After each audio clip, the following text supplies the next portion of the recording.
Episode 19, My Success Comes from My Rest. At first, I thought he was suffering from some sort of post-dysfunctional job PTSD, but here we are at the beginning of week 3, and my newly retired husband still takes a nap nearly every single day since stepping away from his 9 to 5. Who knew that not working could be so exhausting? After I had my first child, I remember being exhausted all of the time. I took a nap every chance I could get. Strike that. Older, smarter women told me to sleep when the baby slept. I wish I would have listened. Instead, I cleaned the house and caught up on laundry. I made shopping lists. And when my baby woke up, I was still exhausted. We may be told to sleep when the baby sleeps, but that's not really what the subtext is. We know we are really supposed to be exercising to lose that baby weight and get our pink back, as if one could ever go back to anything after birthing a human. But I digress. My husband worked nights, third shift, meaning he started work at 10 p.m. for nearly 20 years. He was tired all the time. And that felt normal, justified, mostly because on weekends he flipped back to a regular schedule, napping on Sundays before returning to work Sunday night. He was always sleep deprived. Of course he was tired. But retirement exhaustion?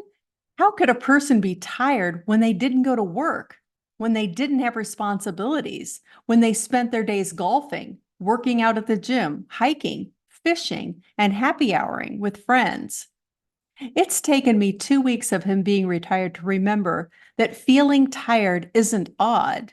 It's part of being human. There are many reasons we can feel tired, and it's important to listen to our bodies and to give ourselves all of the rest that we need. What is it about our culture that condones naps only for babies and children or the sick? Rest isn't okay for the rest of us. It's considered a weakness or a luxury.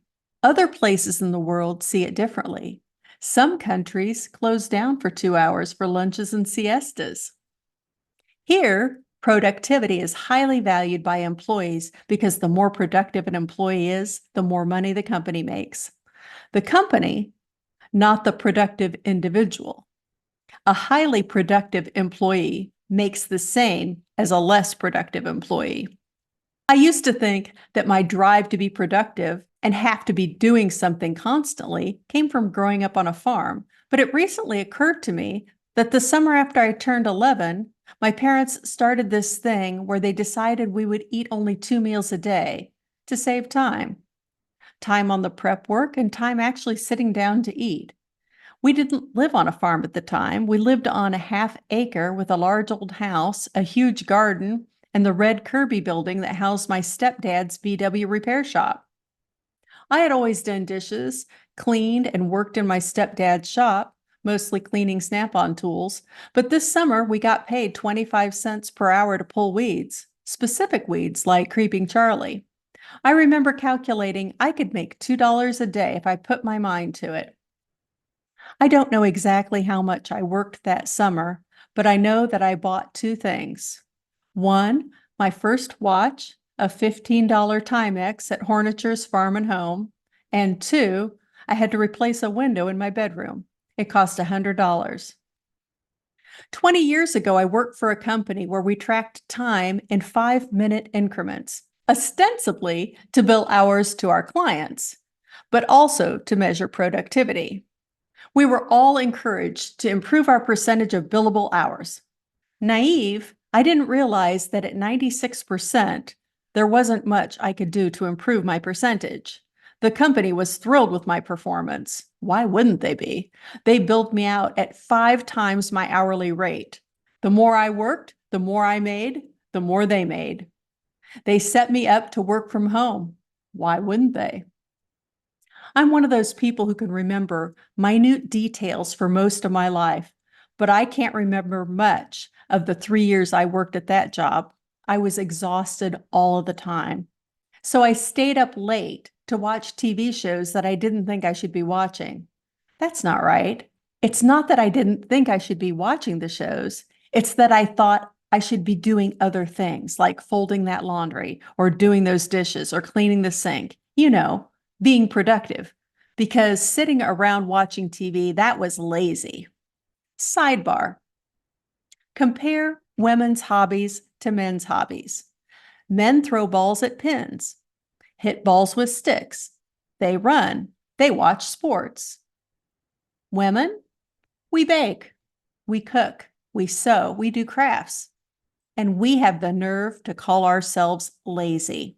I realize now that staying up late was the only time I had to myself, where I could watch whatever I wanted to watch without being judged, without judging myself. I replaced the shame and guilt with Ben and Jerry's while I relaxed and recovered from all the productivity of the day. But deep down, I didn't think I deserved to sit still and do nothing. I used to think it was the people around me who were judging me, who were the problem. They're not. It's all me. I'm only bothered if there's a small part of me that agrees with them. Otherwise, why would I care? I wonder if now there's a part of me that's judging us. I've always said that I hate when people waste my time. Am I wasting my own time? Is Cory wasting time? What does that even mean? We are so programmed to think that we have limited time. With a timeline from a financial planner and an end of plan date, that means a death date, it's easy to see why we might feel a sense of urgency these days. How we could feel driven to get it all done while we have time, while we have energy, while we have health. What about FOMO? I'm learning that being productive is overrated, being busy. Let's hear it for sitting still, for doing nothing, and letting go of what I will make it mean and what anyone else might think or say. Let's hear it for balance, for soaking up life, enjoying the moment. It's kind of like traveling. There's having a list of places you want to see and things you want to do, but there's nothing like taking a smoko, whether it's sitting in a cafe or a park. Time for reflection, time for gratitude, time for rest. Taylor Nardone says, your success will come from your rest. I've said that I want to be more myself. I want more ease. This week, more ease means reminding myself I have plenty of time and asking myself, if it were easy, what would it look like? I also need to rethink what I think a weekend means to me now. How does the saying go? A rich person isn't defined as one who can buy the book, rather the one who has the time to read the book. Time is wealth, and I'm a very wealthy woman. Do you need more of this kind of wealth in your life? What can you do to create it? What can you let go? Thank you for joining me this week for my Act 4. I appreciate you. Thank you for sharing my Act 4 with a friend. I'll see you next week.